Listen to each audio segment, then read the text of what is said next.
Hola, buenos días. ¿Cómo están todos?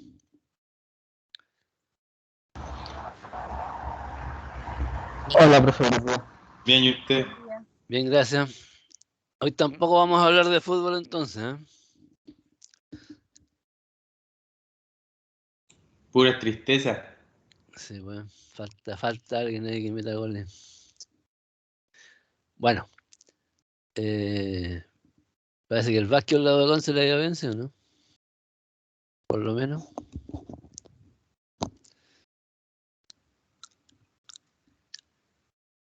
Bueno, vamos a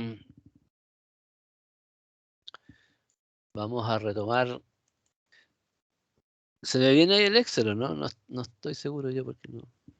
Sí, profe, sí se ve. Ya. Entonces, vamos a ver diferentes.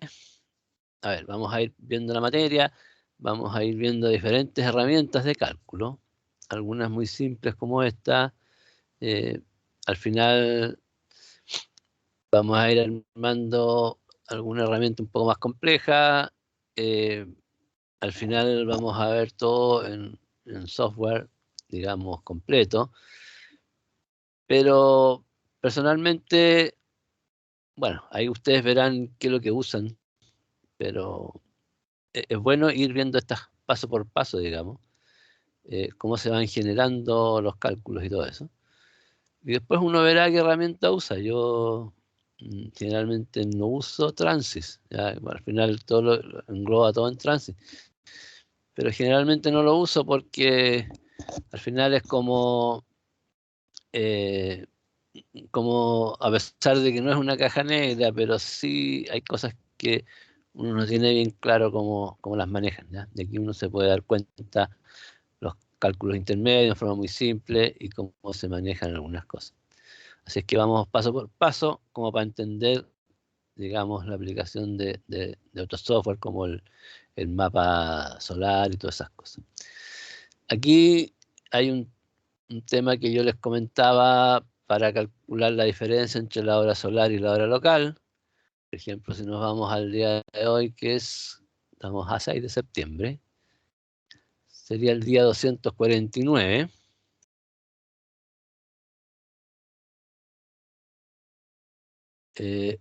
Estamos a partir del sábado en horario de verano. Entonces el delta TG es 3, la longitud aproximadamente 71, eso no cambia mucho. Y la hora local, ahora estamos en las 10. Entonces, la hora solar son 8, las 8 como 8.3, ¿ya? Ahí si ustedes se fijan en la ecuación está en decimales, ya no está en minutos, sino que está 8.31 horas.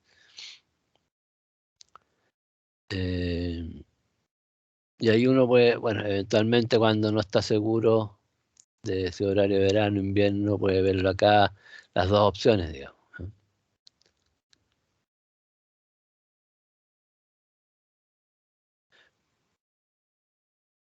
Bueno, esa es una cosa que ustedes pueden ir viendo. Generalmente no se usa por sí misma.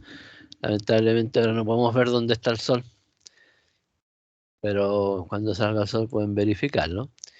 Aquí tienen otro, también yo les había comentado de esto. En general, esto está bloqueado, por ejemplo, si ustedes tratan de cambiar ahí, no van a poder. Está bloqueado pero sin clave, es para que no se equivoquen y no cambien donde no deben. Si lo quieren desbloquear, simplemente ponen aquí desproteger hoja y punto, digamos. No le va a pedir ni clave ni nada, porque no tiene clave. Y ahí pueden editar en cualquier lado. Entonces, en general, los datos se ponen ahí donde están en amarillo. Aquí también tenemos la opción de ver hora a hora, donde está el sol. Ya esto es en hora solar. Y calcula el ángulo horario, la altitud y el azimut, ¿ya? Y la declinación ahí también lo agrega. Entonces, ya dijimos que era el 249, el N249, Y esa sería la trayectoria del Sol durante el día, ¿ya? Ustedes pueden ver aquí que en la altitud, por ejemplo, aquí es negativa. Significa que el Sol todavía no sale, ¿ya? Y a partir de las 7 horas bueno, aquí ya salió el Sol, aquí entre las 6 y las 7 sale. De todas maneras hay una altitud muy baja, que es esta, la primera de acá, ¿no es cierto? Cada pelotita es la posición del Sol en una hora. Por lo tanto, si ustedes quieren mirar el gráfico, aquí en el del medio estarían las 12, 11, 10, 9, 8, 7. Y así hacia el otro lado también. Y aquí tienen los valores de azimut y creo que está al revés, voy a verificarlo.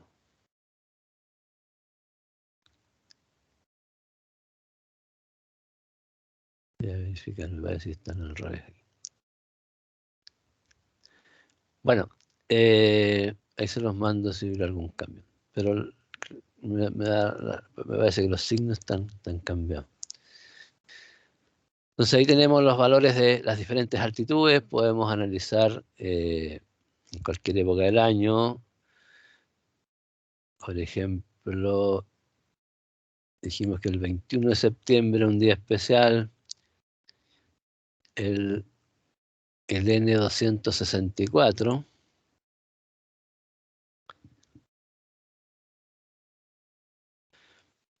Y ahí ven que efectivamente el Sol sale exactamente al este, ¿ya?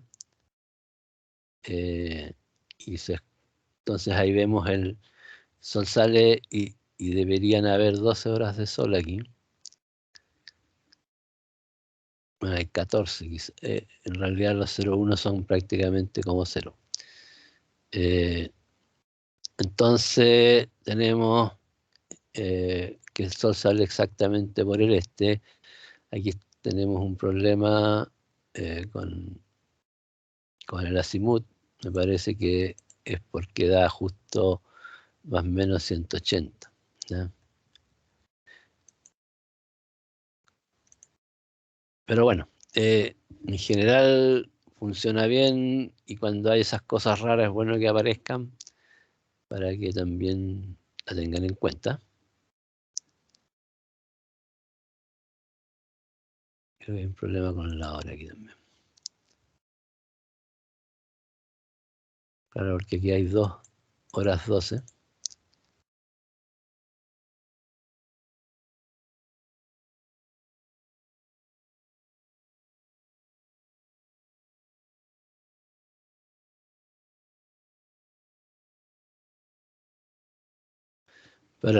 Exactamente para las 12 no está definido, pero uno se acerca al límite, digamos.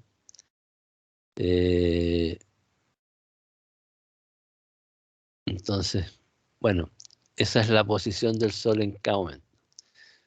Ustedes quisieran ver ahora a una hora específica, por ejemplo a las 10.5, podrían verlo acá también los valores que no aparecen acá. Entonces, eso nos permite, en conjunto con las ¿cómo se llama? Las cartas solares. Bueno, aquí no tenemos toda la carta completa, pero sí podemos ir haciendo con valores más precisos para un día específico. Recuerden que las otras cartas solares son para cada mes, no son para un día específico. Generalmente las cartas se aplican no en el día medio del mes. Por ejemplo, la de enero no está en el 15 de enero, sino que está en un día típico que es aproximadamente similar al promedio del mes, ¿ya? Pero como tenemos que hacer la conversión entre hemisferio norte y hemisferio sur, ahí también se pierde precisión, ¿ya? Porque los meses no son exactamente desfasados en 6 meses. Entonces, con mayor razón probablemente conviene visualizar, si uno no quiere visualizar todo el año completo y quiere ser más específico, visualizarlo con algo como esto. Eso se lo subí ayer y entiendo que también están que habían varios cursos de energía solar, ya están todos fundidos en Canvas. Así es que ya lo habíamos fundido acá y simplemente los alumnos de posgrado tendrán que hacer algunas actividades especiales y después evidentemente las notas, las calificaciones se van a poner donde corresponda. Vamos a ver ahora, vamos a retomar el...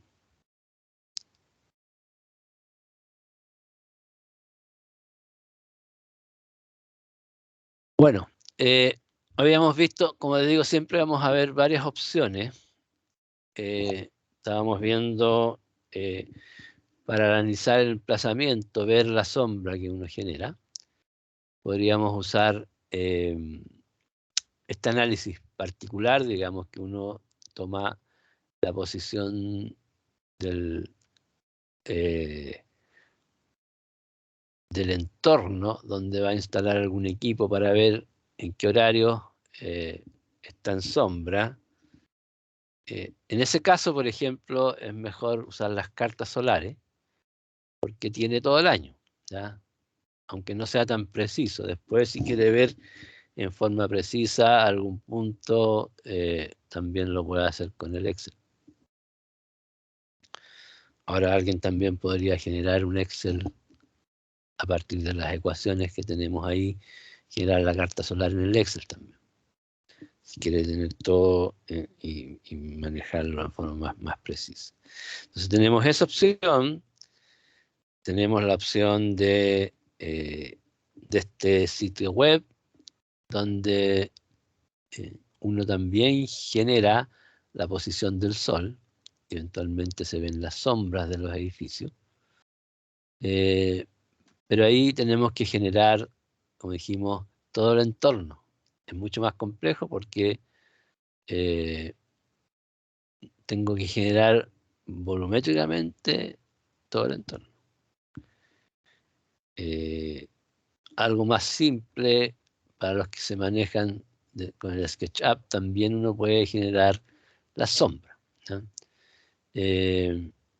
Aquí, por ejemplo, uno dibuja los volúmenes de los edificios y también tiene que indicarle primero dónde está ubicado el lugar, después genera los volúmenes de los edificios y bueno, y después puede empezar a jugar, pero aquí no se nota bien, pero aquí, por ejemplo, uno puede cambiar la hora, la fecha con el cursor y la hora. Entonces puede ver casi en una animación, creo que también se puede animar, donde proyectan la sombra, ¿ya? Y si, por ejemplo, si yo quiero instalar algún sistema por acá, bueno, tengo que ver en qué momento me va a proyectar sombra en los edificios. Eso es relativamente fácil de hacer así, pero sí hay que tener la planimetría de todos los edificios. Lo otro que no es tan bueno es que si bien es cierto, uno puede ver cuando hay sombra, cuando no hay sombra, pero cuando hay sombra también es más difícil llegar a cuantificar el problema, ¿ya? Porque aquí yo digo, ya voy a tener sombra en esa fecha, pero ¿qué hago con eso? Acá, cuando usamos este esquema, sabemos en los cuadrantes donde tenemos sombra. Por lo tanto, eso lo podemos fusionar con otro tema que vamos a ver más adelante, que me dice que, por ejemplo, cuando tengo con sombra este cuadrante, pierdo un 2%, cuando tengo con sombra este, pierdo un 1%, y así uno puede ver una forma de ir analizando el tema de las sombras, ¿ya? Lo ideal, generalmente, los sitios no tienen sombra, tienen muy pocas. Por lo tanto, si es el caso, solamente para verificar sería suficiente el SketchUp o cualquiera de estos otros.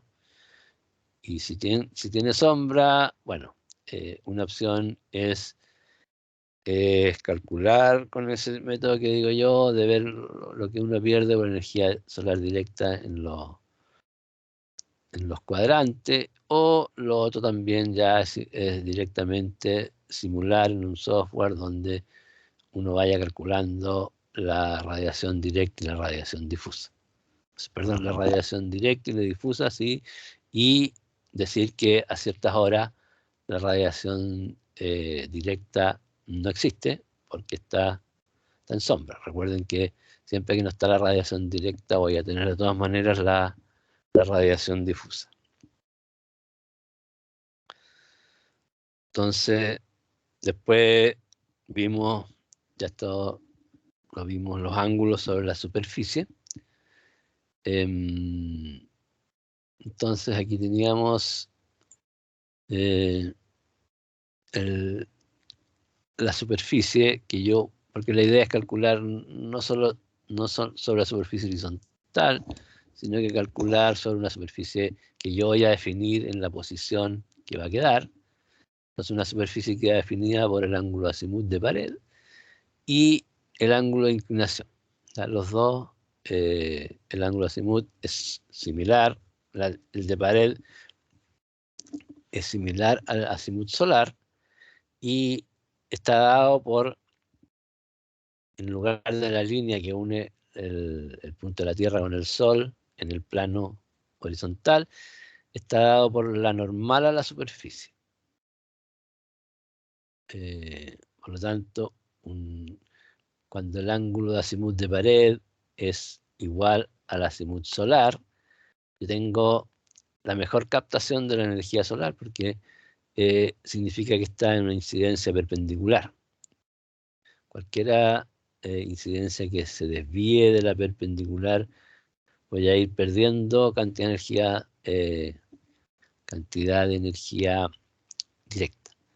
Y cuando el ángulo de incidencia llega a los 90 grados, o pasa de 90 grados, ya no le da el sol, digamos, ¿eh? Por lo tanto no tiene nada de radiación. Entonces ahí va cambiando en forma paulatina hasta llegar a los 90, donde ya no hay radiación directa sobre la superficie. Siempre va a quedar la radiación difusa, mientras el ángulo de altitud sea mayor que 0, siempre va a quedar la radiación difusa sobre la superficie.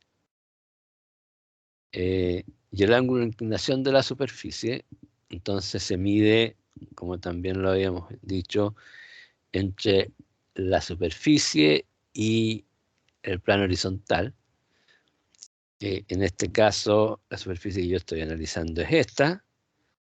Si estuviera analizando la superficie de atrás, que en realidad tiene poco interés, el beta sería el otro, ese que aparece ahí.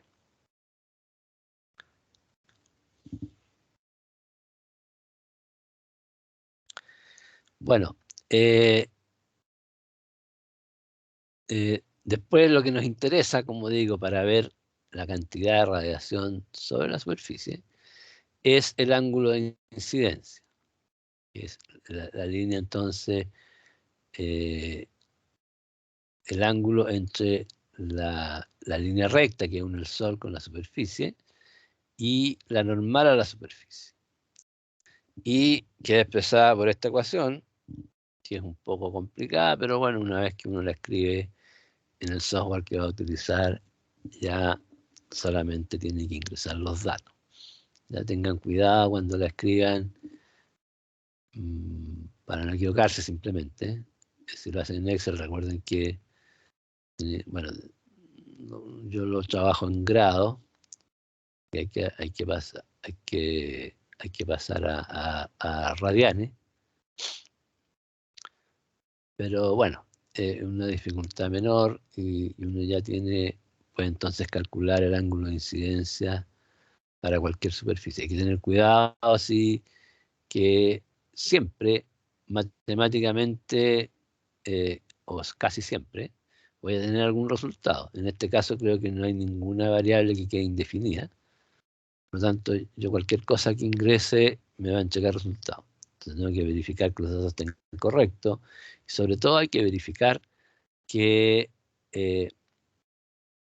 después yo lo voy a usar, ¿no es cierto? Y que solamente tiene sentido cuando el ángulo de incidencia es menor o igual a 90. Si es mayor que 90, me va a dar un valor igual, pero no tiene sentido, pues sabemos que está, por lo menos eso se usa para la radiación directa, y sabemos que no le llega radiación directa porque está por detrás de la superficie.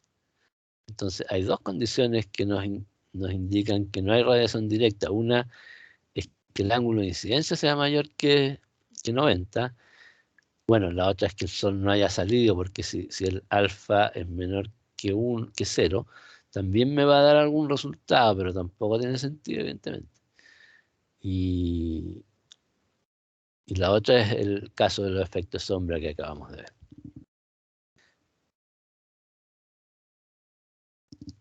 Bueno, ¿para qué necesitamos el ángulo de incidencia? Es para calcular el RB.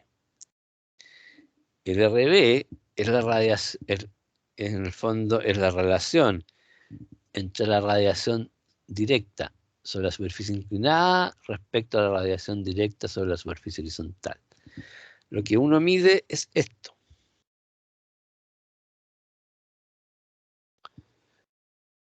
Y lo que quiere calcular es esto, es la radiación sobre la superficie.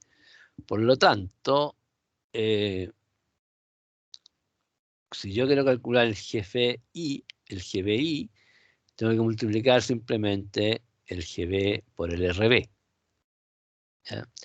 Y si hacemos este análisis, vamos a llegar a que el RB es el coseno de teta partido por el coseno de teta z, ¿cierto? Porque el GBI es el G sub n, este es lo normal, ¿no? Por coseno de teta, y en el GB es el G sub n por coseno de teta z. Entonces, eso nos genera la ecuación. Entonces, con esto yo puedo calcular, como decíamos, el GBI, que es la superficie inclinada. Entonces, el GBI va a ser el que yo mido en la superficie horizontal multiplicado por el RB. Uno puede calcular el RB,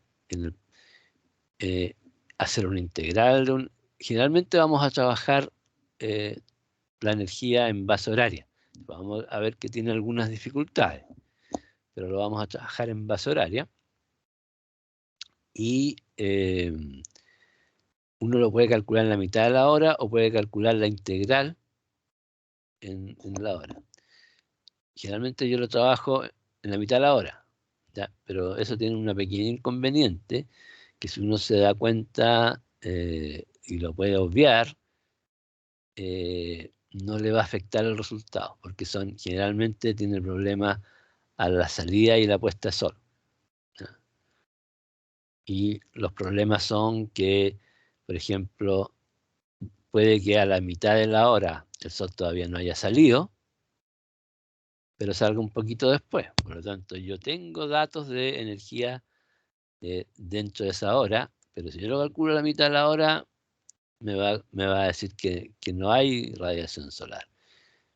Esa pequeña diferencia de máximo media hora, por ejemplo, no tiene mucha importancia porque la altitud es tan baja que de todas maneras probablemente el entorno de los cerros o de cualquier entorno haga que a esa hora todavía no le llegue radiación directa en la superficie. O si le llega, es muy baja. Entonces, eso.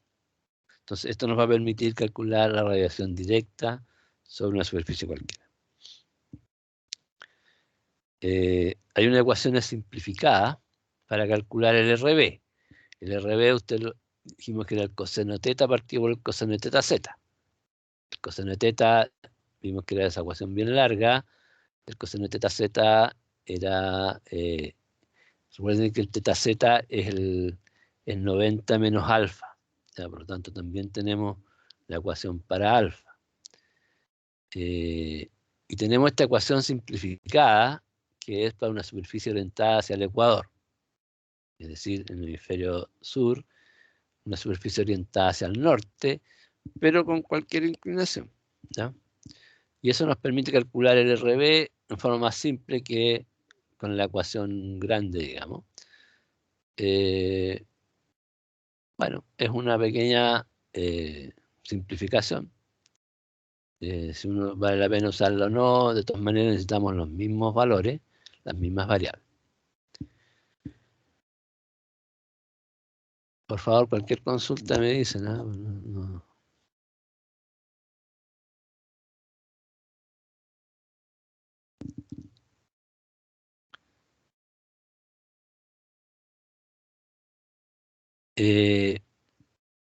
Hay otro, vamos a ver algunos modelos de cálculo que para ello necesitamos la radiación extraterrestre en la superficie horizontal.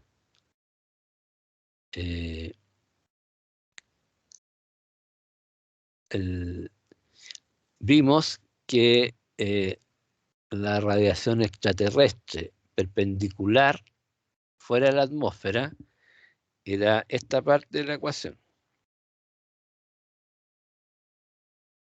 ¿ya? Y eso, y la variación era, este era el GSC, que era 1300 y tanto, y esto era, que lo llevaba entre 1300 más o menos y 1400, este valor total debido a la órbita elíptica del Sol, pero eso era perpendicular, fuera de la atmósfera, perpendicular a la superficie, al rayo del Sol. Si le agregamos el coseno de θz, lo que estamos haciendo es calcularlo, pero en la superficie inclinada, perdón, en la superficie horizontal.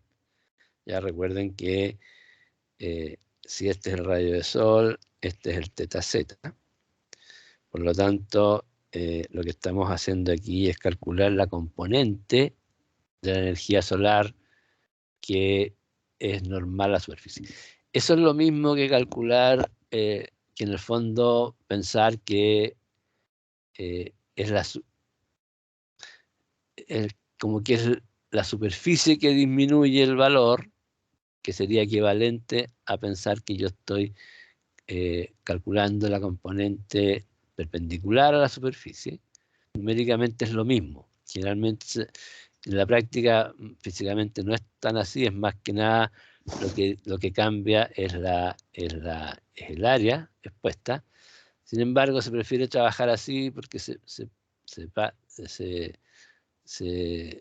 más fácil, digamos, para trabajar y funciona de la misma manera. Entonces, cuando yo calculo la componente, calculo la radiación que yo tengo ahora sin la atmósfera, pero sobre una superficie horizontal. Es decir, como que si yo estuviera en la Tierra, en una superficie horizontal, pero si no tuviera atmósfera. Eso es un valor que me va a servir porque, por ejemplo, yo sé que no puedo tener un valor, ese es el valor máximo que podría tener, ¿ya? Y de ahí, de eso va a venir la atmósfera que va a filtrar alguna parte de la energía. Por lo tanto, es un valor máximo que se usa mucho, ¿ya? Generalmente la atmósfera, aunque esté muy despejado, tenemos del orden solamente del 75% de lo que llega. Entonces podemos incluso hacer un modelo de cielos despejados en base a eso. Es muy útil esa relación. Este es un valor instantáneo. También, de nuevo, yo puedo usarlo como valor horario. calculándolo a la mitad de la hora. Y este es un valor diario. El valor diario sí que no puedo hacerlo a la mitad del día, ¿ya? Ahí hay que hacer la integral de esa ecuación.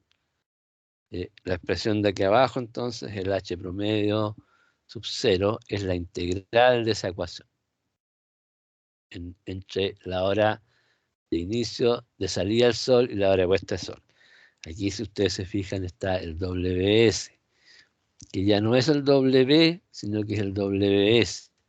Y el WS es la hora a la salida del sol. Hay uno solo, porque como es simétrico, el valor de WS a la salida del sol, bueno, a la puesta del sol, tiene el signo contrario, pero al final en la ecuación se simplifica y queda un valor. Entonces, esa es el valor diario. Entonces, hay modelos que vamos a usar, generalmente vamos a usar este modelo de acá, con valores instantáneos o valores horarios. También hay una expresión para los valores horarios, que no sé si la tengo acá. En todo caso en el DAFI está. Pero al final, generalmente lo que yo propongo usar es simplemente el valor instantáneo.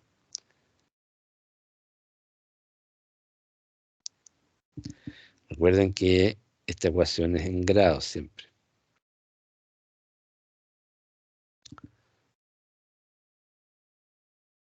Entonces, esto nos permite usar otros modelos, ¿ya? Es la radiación máxima que yo tendría. Yo no tengo 1850 todo el tiempo, sino que a la hora de salida del sol, por ejemplo, si yo multiplico por este coseno de teta z, me va a dar un valor bastante más pequeño.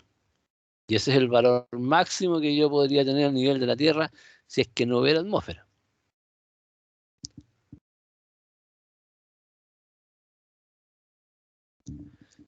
Bueno, eso como preámbulo un poco. Profe, ¿Sí? una consulta. Ya, el teta z es el cenit. Sí. Y es el mismo que vimos en los ángulos solares de la clase pasada. ¿Sí? Sí. Ya. Pero es que el cenit se medía desde el suelo. Creo que explicó algo que ahora ¿Sí, se po? mide de arriba. Ya del suelo hacia Ah, no, el no, no. ángulo El del sol. cenit se mide siempre desde la vertical. Pero en Este es el el, dibujo. este es el plano horizontal. Espérate. Este es el plano horizontal. Esta es la radiación solar. No, perdón. La radiación solar es esa, ¿cierto? Sí. Aquí está. Este es el ángulo de altitud. Y el otro es el cenit. Si está distinto en la otra lámina, está malo en la otra. Esto es lo correcto. Ya, pero es que lo otro que por lo que yo tenía entendido es que el cenit, la diferencia del alfa, era que de repente estaba corrido desde la línea del este-oeste, por decirlo de alguna forma. Entonces ahí era distinto el alfa del cenit. No, no, no. Ahí me entendiste mal. Eh, a lo mejor estamos pensando en el azimut. No, no sé, el cenit. Ya, bueno, no sé. Era ¿cómo se llama? Una confusión No, mía. me entendiste mal. Pero búscalo y lo aclaramos porque no tiene esa connotación. Es simplemente 90 menos alfa. No es más que eso. Ah, Aquí ya, no hay ya. Listo, pues. ninguna cosa extraña. Bueno, entonces, todo esto es porque lo que queremos es trabajar la radiación solar medida y calcularla en una superficie cualquiera. Antiguamente se tenían modelos para generar datos de radiación solar. Hoy día ya no se usan porque hay una gran cantidad de estaciones de medición. Entonces lo que usamos es los datos medidos, horario, y eso lo vamos a proyectar en la superficie que queramos. Tenemos que calcular la radiación directa, la radiación difusa y el ángulo de incidencia. Esos son los tres elementos que nos van a permitir calcular la radiación absorbida por una superficie. Entonces, tenemos que entender un poco también entonces cómo se mide la radiación solar. Y la radiación solar se mide este es un piranómetro de radiación solar global. Es un elemento, a mí, bueno, cuesta bastante caro. Sin embargo, es muy simple, ¿ya? Nosotros, me acuerdo que con un curso probablemente de mediciones, hicimos un piranómetro, digamos, más o menos al estilo todo por mil, y lo calibramos con un piranómetro que teníamos y quedó bastante bien. Este vale como $5.000 y el otro debe haber costado unos $2.000. Evidentemente teníamos termocuplas y sistemas para medir las termocuplas. Pero este también, yo tengo que tener además un sistema para medir la señal de salida, que sería equivalente al medidor de las termocuplas. Entonces, es bien sencillo, bueno, pero también obviamente el grado de error del instrumento es bastante mejor, aunque a veces depende para lo que uno lo quiera, es suficiente, pero es bueno construir el instrumento para entender el fenómeno. Entonces, si ustedes se fijan, es esto, son plaquitas pintadas de color blanco y de color negro. Entonces, en las de color negro absorbe la máxima cantidad de radiación y en las de blanco refleja una cierta cantidad. Cuando uno calibra eso, calibra el delta T, entonces lo que hace es calcular el delta T, y cuando uno calibra el delta T con algún nivel de radiación conocido, puede tener la relación entre el delta T y la radiación solar incidente. Es tan simple como eso. Ahora, hay cosas específicas, por ejemplo, aquí se nota, pero tiene 2 cúpulas de vidrio, ¿ya? ¿Y por qué tiene esas cúpulas de vidrio? Para hacer que el efecto de la velocidad del viento no cambie, porque si yo tengo una velocidad del viento alta, probablemente la temperatura de las 2 plaquitas se me van a acercar. O sea, no probablemente, con toda seguridad, ¿ya? Porque van a disminuir las 2, ¿ya? Pero van a tender a acercarse. Si ustedes se imaginan, con un viento muy grande, la temperatura va a ser la misma porque prácticamente todo el calor se perdió por convección. Entonces, para evitar eso, para evitar el efecto de la convección, es que se ponen esas dos esferas, que es como tener un doble vidriado, por ejemplo. Primero, que no afecte la velocidad del viento y disminuir el efecto del calor por convección. Eso tiene otras cosas más, pero en el fondo la forma, el fenómeno que se mide es eso. Si ustedes se fijan, también aquí hay un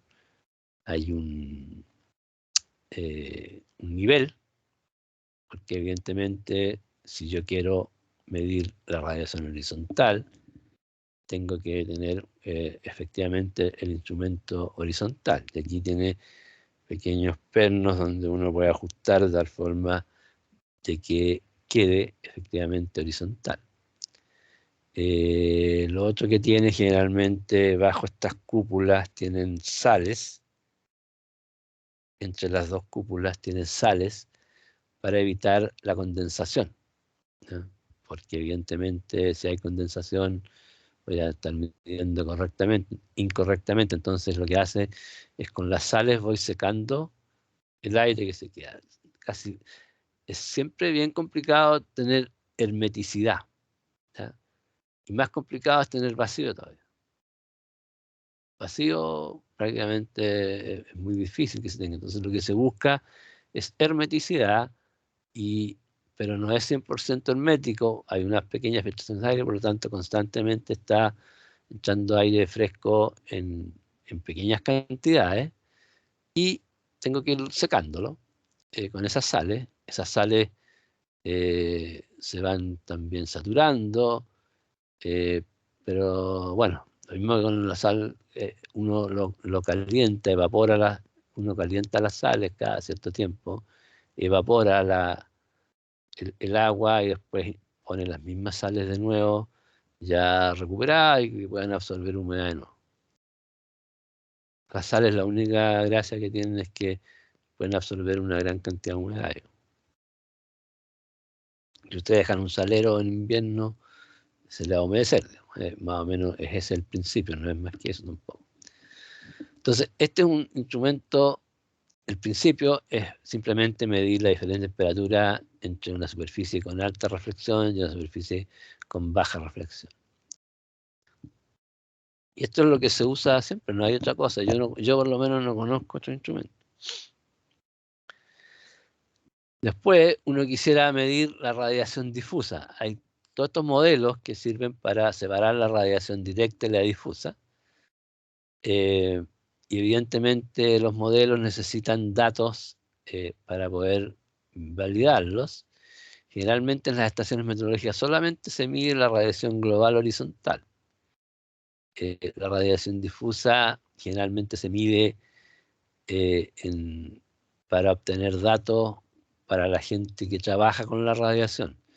Yo, por ejemplo, en mi PIM construimos un instrumento como este para medir la radiación solar difusa en Concepción, pero era con la única finalidad de poder validar los modelos de radiación difusa con el clima de Concepción, o generar un nuevo modelo como fue el caso que hicimos. Entonces, hay dos formas de medir la radiación difusa. Lo que uno tiene que hacer es generar una sombra sobre el sensor que va a medir la radiación. Entonces, eso se puede lograr de dos formas. Una, yo pongo una esfera que va a ser sombra, va a ser solamente la sombra, si ustedes se fijan, sobre el sensor. ¿Ya? No hay nada más que la sombra. En ese caso, la medición es directa. Simplemente se mide directo, lo que salga del instrumento es la radiación difusa. La dificultad de eso es que yo tengo que ir moviendo la posición de esa esfera para que le haga sombra exactamente en el sensor. Y eso no es fácil, tengo que moverlo, tengo que tener un posicionamiento en dos direcciones, ¿no? Tengo que ir siguiendo el sol minuto a minuto. Lo otro, que es más fácil, es esta banda de sombra.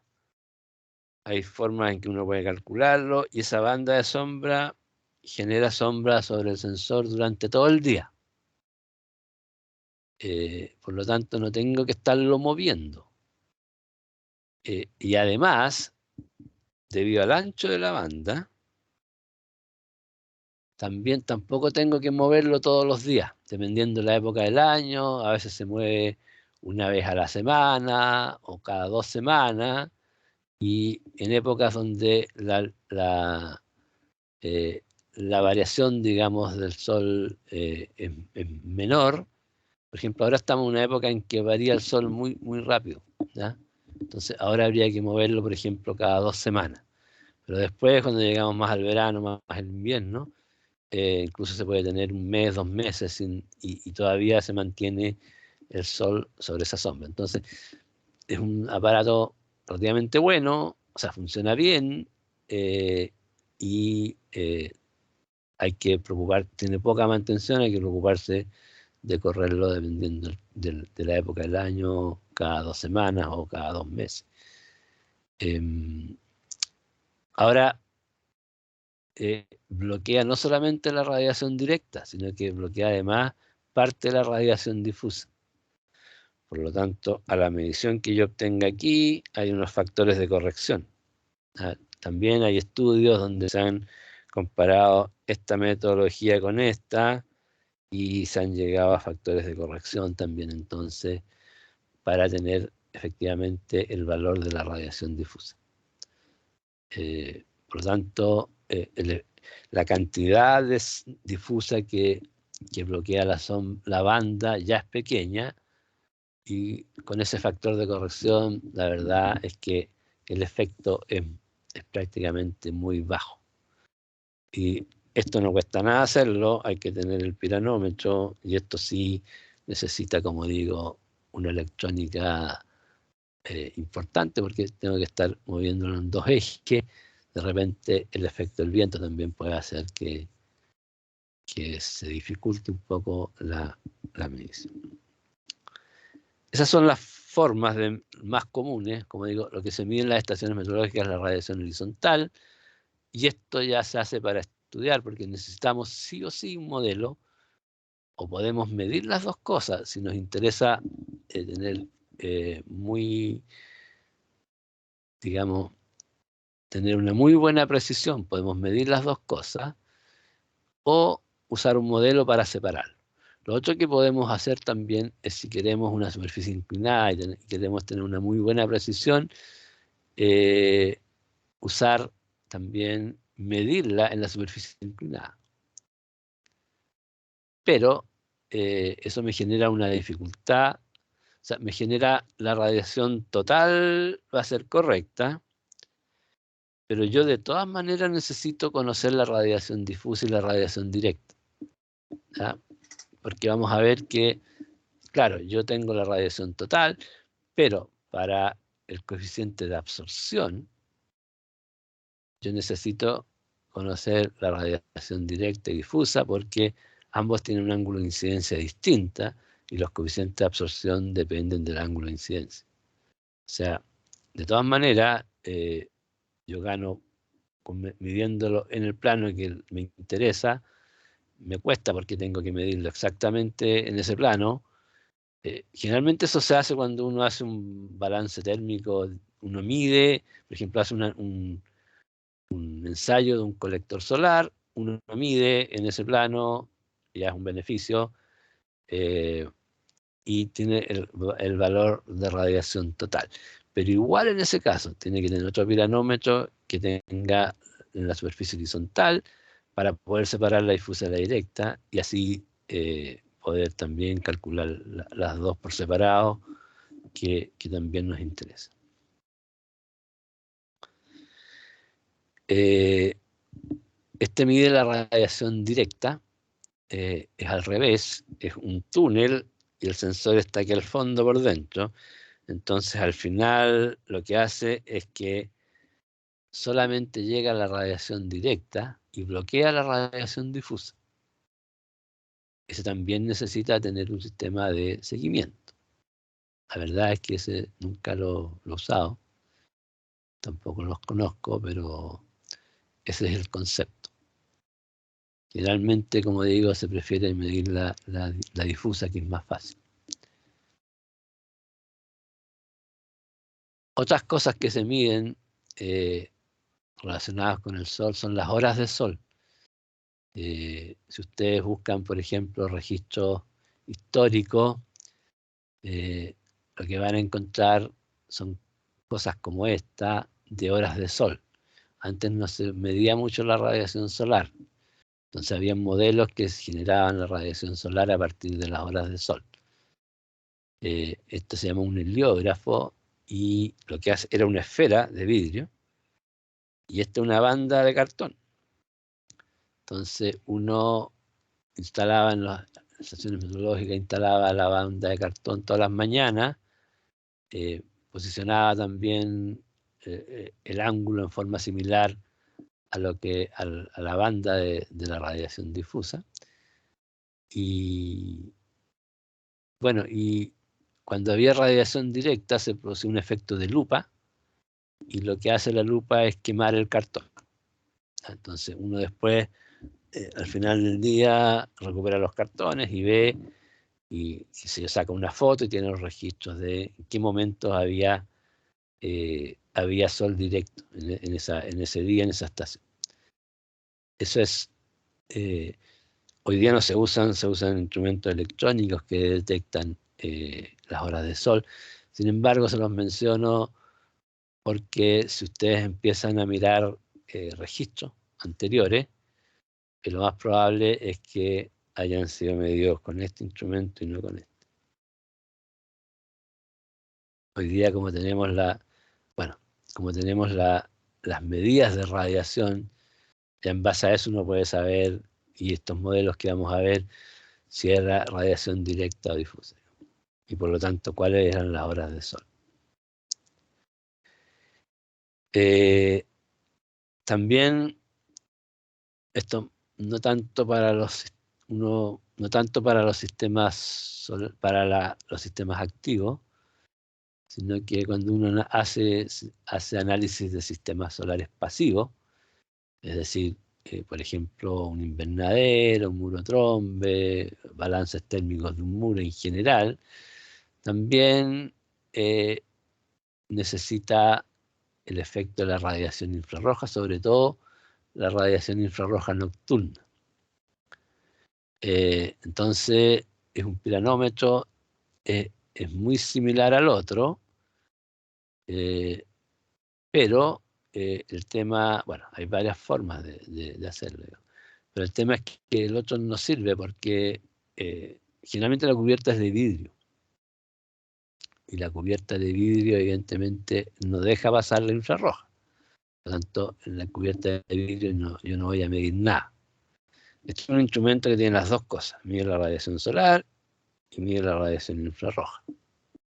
Entonces, uno lo mide hacia arriba y hacia abajo y hace el balance de energía por radiación. Aquí mide lo que le llega, aquí en el de abajo mide lo que refleja la Tierra. Aquí mide el intercambio por radiación infrarroja con el cielo y aquí mide el intercambio de radiación infrarroja con el suelo. Nosotros no usamos ese sistema porque generalmente solo lo usan a nivel de hacer el balance de la Tierra. A nosotros nos interesa más los equipos. Pero sí, por ejemplo, si queremos calcular las pérdidas de calor infrarroja en algún elemento, sí es útil tener ese dato. Es poco frecuente encontrar ese dato. Bueno, otro dato que se usa en energía solar es la velocidad y dirección del viento. Hay elementos en que sí es importante, hay otros que no. Generalmente,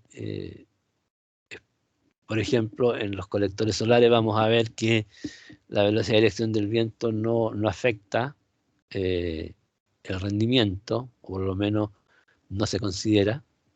Eventualmente podría afectar un poco. Pero, por ejemplo, en los colectores solares sin cubierta sí evidentemente lo va a afectar.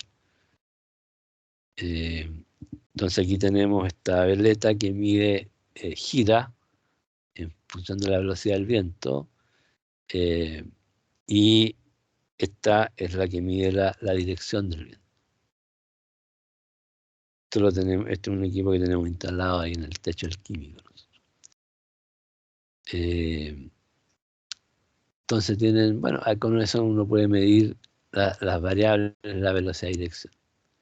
Generalmente estos instrumentos, la velocidad máxima que miden son como 100 kilómetros por hora. ¿Y por qué lo digo? Porque una vez estábamos en Chuquicamata y de repente dan una orden de que las camionetas no podían salir de la mina hasta nuevo aviso. Y era porque el viento era tan fuerte que era muy peligroso andar con ese viento, con esa velocidad de viento. Y yo le digo, ¿y qué velocidad hay? No sé, me dijeron, porque los instrumentos dan hasta 100 kilómetros por hora y ya sobrepasó hace rato los 100 kilómetros por hora. Entonces, generalmente, cuando llega antes de los 100 kilómetros por hora se da la alarma, pero la verdad es que por lo menos ahí no tienen registro sobre 100 kilómetros por hora.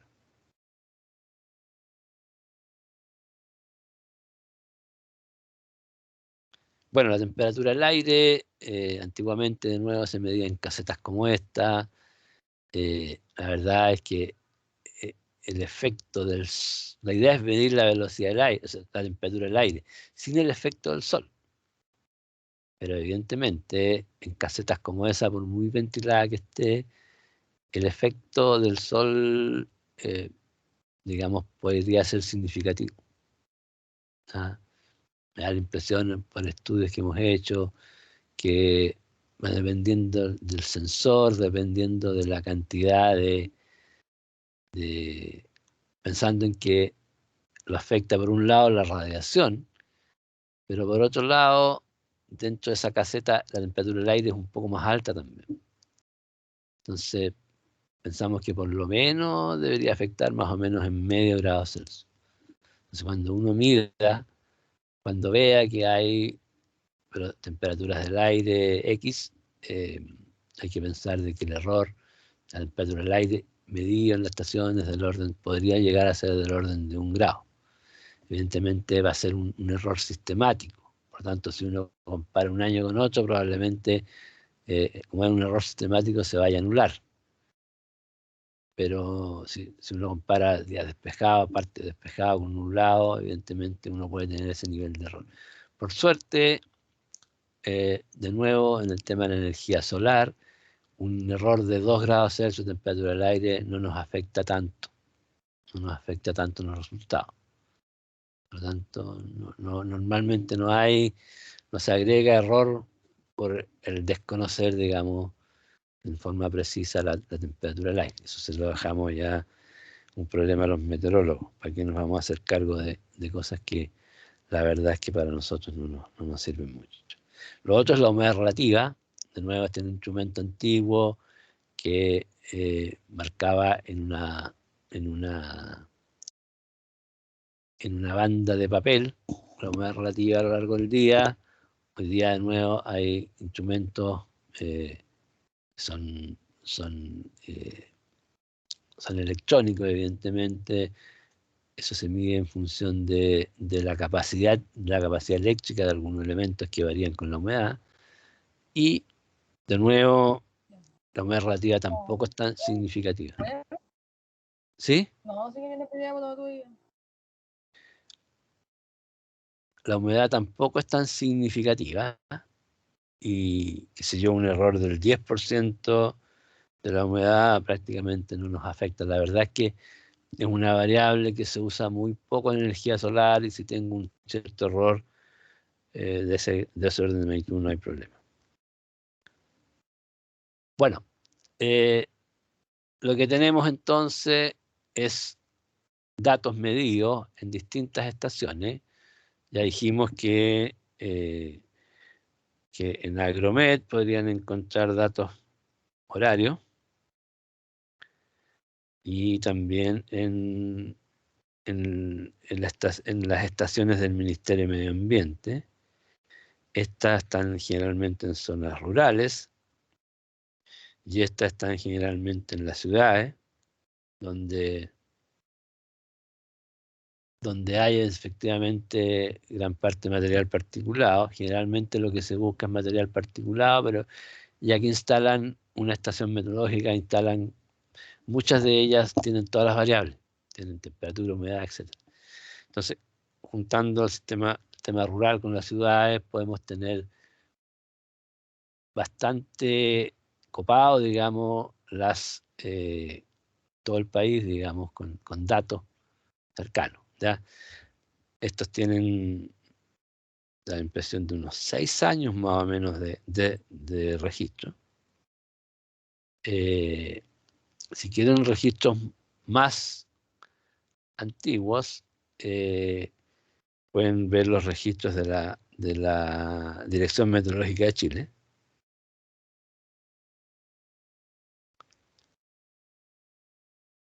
Y eso son históricos, tienen del orden de 100 años, pero no tienen valores, tienen mucho menos estaciones, y no tienen los valores horarios. Generalmente tienen valores, lo que sí tienen son los anuarios meteorológicos, que están siempre, que son valores mensuales, y algunos valores diarios, diarios, perdón.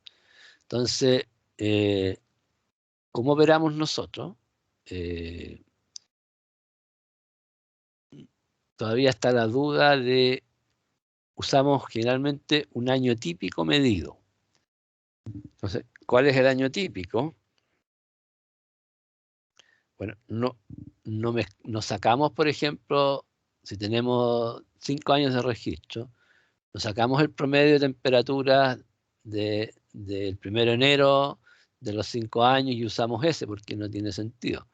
Entonces, lo que se busca es un año típico, o a veces se buscan 12 meses típicos. si es que el año no fuera tan representativo. Es una opción también.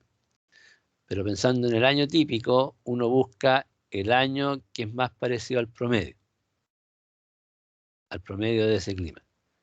Entonces, ahí tenemos varias opciones. Si queremos usar más datos, más años, por ejemplo, generalmente con 6 años yo diría que es suficiente, a pesar de que, bueno, no es tan claro porque vienen ciclos por ejemplo, en ciclos de sequía que afectan el clima, pero por otro lado tampoco tiene mucho sentido de calcular 25 años por el cambio climático. Antes se decía que habían ciclos de 50 años, que el clima tenía ciclos de 50 años. Por lo tanto, yo tenía que tener por lo menos 25 años para tener la mitad del ciclo y tener una representatividad. Probablemente sigan siendo ciclos, pero junto con ese ciclo hay un cambio climático, entonces la verdad es que no tiene tanto sentido buscar datos tan antiguos. Bueno, tenemos las dos opciones, que es lo que hacemos nosotros. Si queremos buscar qué sé yo, un año típico de 20 años, bueno, buscamos en la Estación Meteorológica de Chile, en la Dirección Meteorológica de Chile, cuál sería el año típico de esos 20 años. Y en base a eso, vemos de los registros que tenemos de los nuevos horarios, vemos cuál año se parece más a ese. Y si queremos mejorar la precisión, podemos tomar un mes de un año y otro mes de otro año. Esa es la forma en que generamos los datos climáticos. Lo que yo estoy haciendo últimamente, simplemente tomo los años, los 6, 7 años que tenga de registro en estas dos fuentes, digamos, y busco cuál es el año típico de esos últimos años. Generalmente ya no voy a la dirección meteorológica porque es un trabajo mucho mayor y nadie me asegura que voy a mejorar los resultados con eso. Generalmente, personalmente, aquí no quiero herir a nadie, ninguna institución, pero cuando yo he buscado en los sitios de Agromet está la información más completa, en el sentido de que pareciera que, por ejemplo, problemas de mantención podrían afectar que una variable quede sin medir durante un par de meses, o a veces más, que si yo se echa a perder, por ejemplo, yo mido todo, temperatura, humedad, etcétera, pero se echa a perder la radiación solar y a veces se demoran, como no es tan relevante, a veces se demoran un año en reemplazar el equipo. Si yo quedo un año ahí sin datos. En lo que yo he visto, generalmente eso pasa menos en las estaciones de Agromet que en las del Ministerio de Medio Ambiente. Pero siempre es bueno chequear en las dos fuentes. Bueno, también necesitamos las temperaturas del aire. Vamos a ver distintos métodos de calcular los sistemas solares, algunos que se basan en temperatura horaria y otros que se basan en promedios mensuales. Y temperatura de la red de agua también es un elemento importante que usamos para, por ejemplo, calcular los sistemas de agua caliente sanitaria. Bueno, aquí hay datos también del promedio mensual de la red de agua fría. Si no tenemos, también lo que uno puede hacer es, como la red de agua fría viene, digamos, bajo la tierra, uno puede, generalmente la red de agua fría se parece a la temperatura donde está sumergida la cañería, en la tierra. Y la temperatura de la tierra se asemeja a un cierto nivel de profundidad. Por ejemplo, la temperatura de la tierra, si no hay napa subterránea, como a 5 metros, es constante y es similar a la temperatura media anual. Sin embargo, a la altura que vienen las cañerías, a la profundidad que vienen las cañerías, se estima que la temperatura de esa zona de la Tierra es similar al promedio mensual. Entonces, si no tenemos la temperatura de la red de agua fría, podemos considerar el promedio de la temperatura del aire del mes. Pero también en las estaciones meteorológicas, sobre todo en las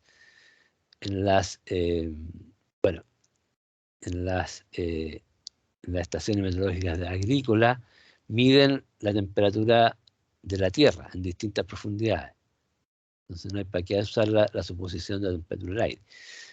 Y en las fuentes de información de energía solar vienen las temperaturas estimadas de la red de agua. Que la verdad es que no estoy seguro de dónde sale. Probablemente salen también considerando las temperaturas del suelo. Pero la verdad es que no lo tengo tan claro. Bueno, esos serían lo que tenemos. Entonces tenemos los datos de radiación sobre la superficie, tenemos los datos de temperatura, humedad, todos los datos que necesitamos. Y ahora debemos entonces definir cómo calculamos la radiación incidente sobre la superficie. Recuerden que se mide sobre la superficie horizontal y lo que queremos hacer ahora es sobre una superficie cualquiera. Entonces, lo primero que hacemos es separar la radiación directa de la difusa. ¿Por qué? Porque, si ustedes se recuerdan, la radiación directa la vamos a trabajar en base al RB que vimos. Y la radiación difusa la vamos a trabajar en base a un factor del porcentaje de cielo que ve la superficie. Entonces, existen correlaciones empíricas, hay varias.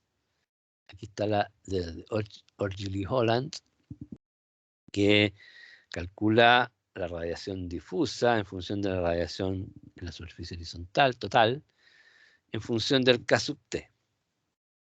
El K sub T es la radiación total dividido por el I sub 0. ¿Se acuerdan que era la radiación en la superficie extraterrestre, pero en la superficie horizontal? Que en los valores instantáneos era esto, ¿no es cierto?, por coseno de teta z. Y esta ecuación es la integral de... no es... Esto yo le dije que podíamos usarlo en la mitad de la hora. Este es el valor correcto integrando entre el inicio y el final de la hora. Que sería más correcto porque este valor también es medido entre el inicio y el final de la hora. Por lo tanto, efectivamente es más correcto. La verdad es que no es tanta la complicación. Lo otro es quizás mejor para imaginarse los fenómenos, pero en el fondo es eso. Y entonces, en base a eso, como les digo, si este K sub T es mayor que 0,75, perdón, es menor que 0,75, es decir,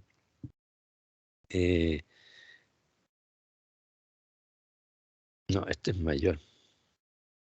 Aquí está al revés. Si es mayor que 0,75, prácticamente hay pura radiación, hay muy poca radiación difusa, y la radiación difusa es más o menos constante y es del orden del 17%. En la medida que disminuye el K sub T, hay un porcentaje mayor de radiación difusa que se calcula según esta ecuación, según esta otra ecuación, dependiendo del rango de K sub T.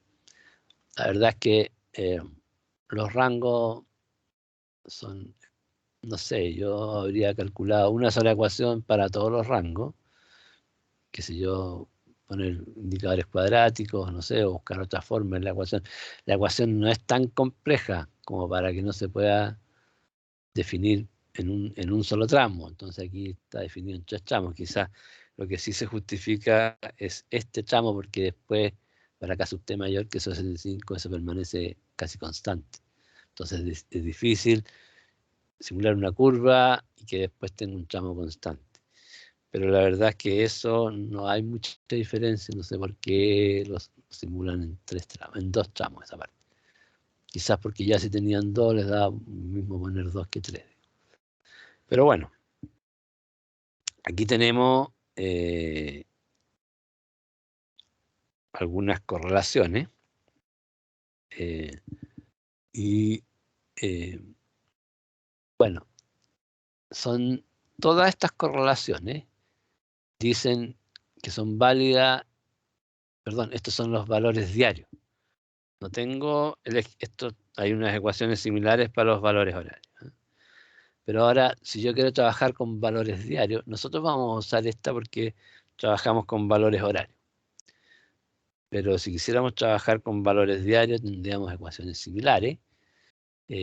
Sí la muestro, ¿por qué? Porque todos estos autores dijeron que su ecuación era válida para cualquier parte del mundo. Sin embargo, no. O sea, uno la ve que son distintas. Uno las ve que son distintas y porque tiene que ver un poco con el clima local. Entonces, si ustedes se fijan, hay distintas y cada uno decía que la suya era válida para cualquiera. Si ustedes se fijan, esta ecuación en el medio, como que representa el promedio. ¿Eh? Entonces lo que hizo Luis Jordan es, cada uno, por ejemplo, perdón, lo que hizo esta es de Collares Pereira. Luis Jordan, por ejemplo, él hizo la correlación, él trabajaba esta la hicieron en Wisconsin, donde se hizo el tránsito. Entonces, ellos tomaron datos de Wisconsin solamente, en realidad, para hacer esa correlación. Fue hace mucho tiempo pensando en que era universal. Después empezaron a tomar en otros lados, se dieron cuenta que no era universal, y entonces este investigador lo que hizo fue juntó todas y sacó un promedio. Entonces, generalmente, si yo no sé cuál es mi clima, uso la de Collares Pereira, que es el promedio, y si no, podría generar mi propio dato o podría medirlo y ver en general a cuál se parece más. O sea, no hay ninguna garantía de tomarla al medio porque yo tenga mi clima con esta. ¿Ya? Y es por eso que ahí empezamos a tener los errores en los cálculos. ¿Ya? Yo tengo, qué sé yo, fíjense que el error aquí, si es esta y no esta otra, se refleja en el orden de el 10%. Un error ya directamente del 10%.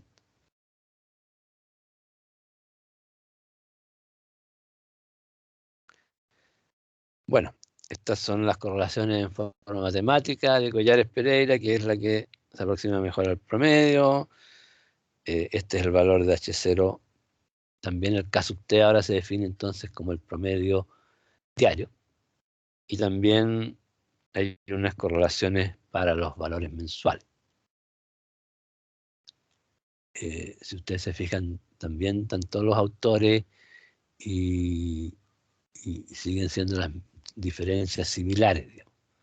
Al final son los mismos datos que se ordenan en otras formas. Entonces, insisto, aquí vemos los 3 casos. Yo siempre prefiero trabajar con valores horarios. Hoy día no cuesta nada trabajar con valores horarios. O sea, aunque, por ejemplo, cuando veamos un método de cálculo de los sistemas solares que se trabaja en función de los valores mensuales, bueno, personalmente, yo prefiero trabajar la data meteorológica en forma horaria, obtener los valores horarios de radiación total sobre una superficie cualquiera, y ahí le saco el promedio mensual. Y eso lo ingreso en el modelo que vamos a ver. Principalmente porque el modelo horario es más preciso que el modelo diario y que el modelo mensual. ¿Y por qué es más preciso? Porque el modelo horario tiene la nubosidad en el cielo es más o menos similar. Por ejemplo, yo puedo tener un nivel, un K sub T de 0,5 en una hora. Lo más probable es que ese K sub T de 0,5 en una hora lo tenga con un nivel de nubosidad similar. Sin embargo, un K sub T de 0,5 en un valor diario, yo lo puedo tener, por ejemplo, con un nivel de nubosidad despejado en la mañana y nublado en la tarde. Entonces, ahí hay zonas, ahí entiendo yo que hay zonas distintas. Hay generalmente en zonas, por ejemplo, si nos vamos de nuevo al litoral de Chile, y generalmente por la vaga costera está más nuboso en la mañana. Entonces, ahí se empiezan a diferenciar todavía con mayor razón los climas. Entonces, si uno toma los valores horarios, es menos propenso a eso. Entonces, por eso, insisto, no nos cuesta nada hoy día calcular los valores horarios, y si yo quiero un modelo con valores mensuales, calculo primero los valores horarios y después eso saco los promedios mensuales. Bien, este es otro modelo que es más, esto cuando yo no tengo nada. Hay unos modelos antiguamente donde uno no tenía nivel de radiación y no medía nada, sino que medía, por ejemplo, la radiación diaria, y este modelo permitía calcular los valores horarios a partir de la radiación diaria. Es decir, por ejemplo,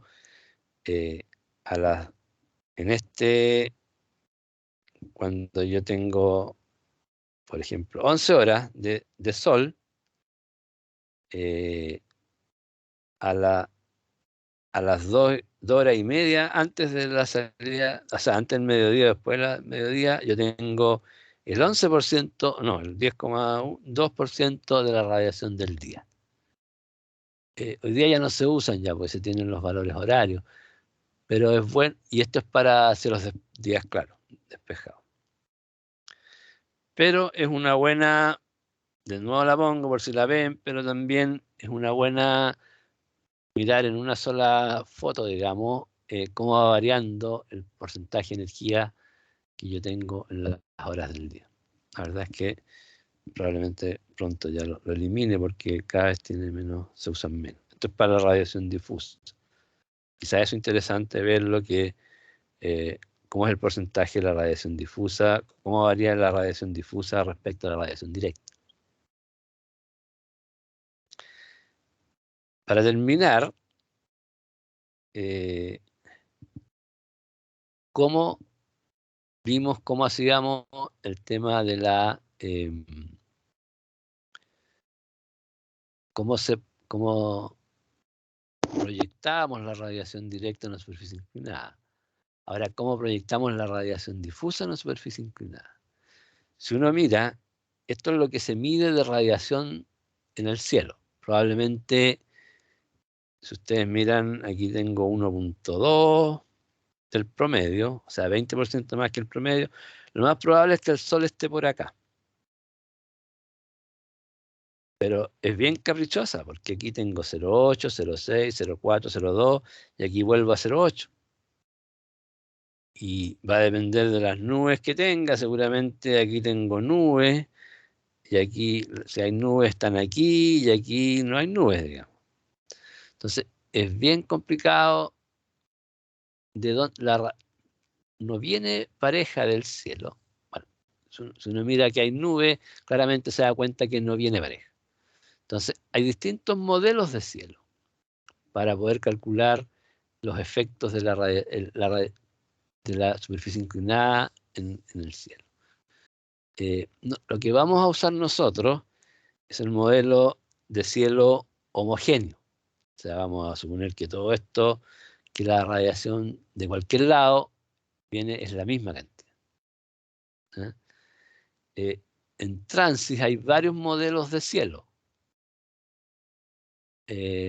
son bastante más complejos, pero cuando uno compara, por ejemplo, con un análisis del efecto de un panel fotovoltaico, los distintos modelos de cielo, la verdad es que es irrelevante la diferencia entre ellos, ¿ya? Y los modelos son mucho más complicados, por lo tanto, de nuevo lo que hacemos nosotros es en nuestros cálculos usar un modelo isotrópico, que asume que todo el cielo tiene la misma intensidad de radiación por todos lados. Si quisiéramos, bueno, podemos usar los otros modelos, pero cuando uno lo mira y se da cuenta de que probablemente horaria en algunas horas tenga diferencia, al final en los promedios que nos interesa, la verdad es que afecta muy poco. Entonces, considerando el cielo isotrópico, lo que tenemos para calcular la radiación horaria total sobre una superficie inclinada se compone de este término que es la radiación directa, ¿cierto? Entonces la radiación directa sobre la superficie horizontal multiplicado por el RB. El RB, recuerdan que es el coseno de teta partido por el coseno de teta z. Entonces esa sería la radiación directa sobre una superficie. Después la radiación difusa simplemente es la radiación difusa sobre la superficie horizontal, es decir, que le da todo el cielo, ¿cierto? Eso es lo que yo mido. Y este factor, si ustedes se fijan, es como el factor de forma. Si tengo una superficie perpendicular, voy a ver como la mitad del cielo nomás, ¿ya? Y eso es lo que se ve acá. Cuando beta es 90, por ejemplo, esto vale 0,5. Entonces, en el fondo, el factor de forma del porcentaje de cielo que ve la superficie. Y lo que no veo de cielo, lo veo de suelo. Por lo tanto, este componente es la reflejada. Si ustedes se fijan, este es 1 menos este. Por lo tanto, bueno, aquí, si yo tengo, por ejemplo, en este mismo caso, esto vale 0,5 también, porque veo el suelo en 0,5. Entonces, lo que reflejo del suelo tiene un factor de forma de 0,5. Y este es el coeficiente de reflexión. Esa es la radiación total, difusa y directa que llega y el coeficiente de reflexión. En rigor, aquí uno también podría hacer una separación de la difusa y la directa. Pero la difusa tiene un ángulo de incidencia distinto. Pero no se llega a eso. Si yo tengo otra superficie con otra inclinación, por ejemplo, ya más lógica para buscar el Sol, esto probablemente sea 0,8, que es equivalente al porcentaje de cielo que vea, y lo que no vea de cielo de nuevo lo veo de suelo, y también el porcentaje sería 0,2. Como yo busco el cielo, generalmente esto es del orden pequeño, de 0,2, el coeficiente de reflexión también es pequeño, también es del orden de 0,2, por lo tanto, si ustedes se fijan en un elemento que voy buscando el cielo, la reflejada es pequeña. Y por eso no se ha trabajado mucho también en buscar mejor cálculo de la reflejada. Máximo un 40%, perdón, un 4%. Eso es el modelo. Entonces, con esto podemos ya calcular la radiación directa, la radiación difusa. Con la superficie ya podemos calcular entonces la radiación total, directa y difusa separada, y el ángulo de incidencia en cualquier superficie. ¿Alguna consulta? ¿Comentario?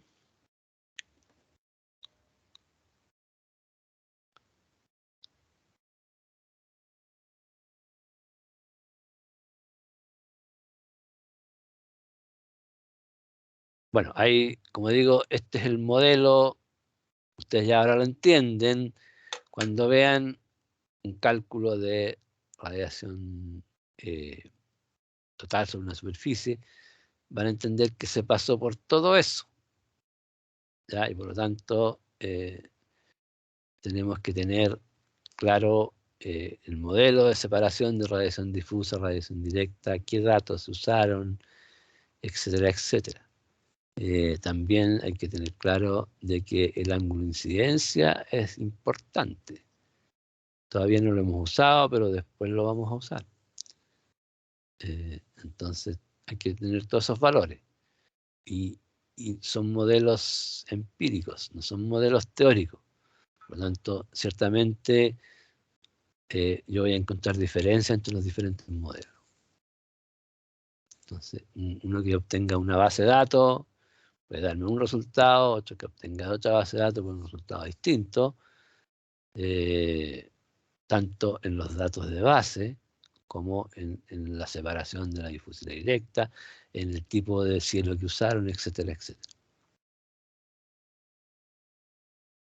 ¿Alguna consulta, comentario? En el Excel que yo le subí hay un cálculo de la radiación total. Eso lo vamos a analizar ya en la próxima clase. Así que lo pueden ver desde ya. El RB está calculado así para la orientación de la superficie al norte. Ustedes lo pueden modificar y poner el coseno teta partido por coseno teta z. Y el resto está todo incluido. Entonces, también pueden empezar a jugar con eso. Lo más probable es que, no sé en qué etapa, vamos a comparar nuestros modelos con por lo menos el modelo de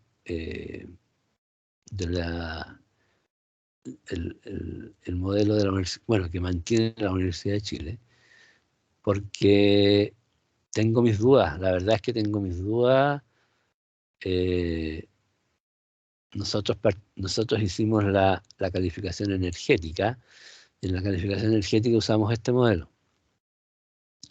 Y hay gente que dice que la diferencia entre este modelo y el otro es muy grande. Entonces, la idea es unificarlos, los dos. Entonces, el Ministerio de Vivienda me están preguntando qué opino yo de que para la calificación energética usemos este modelo. El modelo del solar. No se lleva muy bien, así que si yo les digo que no se puede usar, van a estar felices, pero la idea es que aprovechemos en revisarlo juntos y ver si realmente cuáles son las diferencias, y probablemente la primera tarea que hagamos será justamente esa, generar nuestro modelo, generar con datos nuestros y compararlos con lo que dice el registro ese y ver si realmente las diferencias son grandes y si no, o por qué, a qué se pueden deber, digamos. Pero más adelante lo vemos. Por ahora quedémonos con eso, entonces, que los modelos son cuestionables, no tenemos por qué creer a pie juntillas, partiendo de los datos meteorológicos que usaron, que pueden ser distintos, y los modelos de separación y el modelo de cielo. Todo eso influye.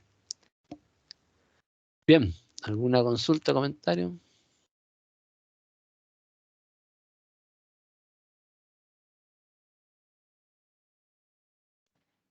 Por mi parte, no, profe. Bueno, que estén bien entonces y nos vemos la próxima clase. Chao, profe. Chao, chao.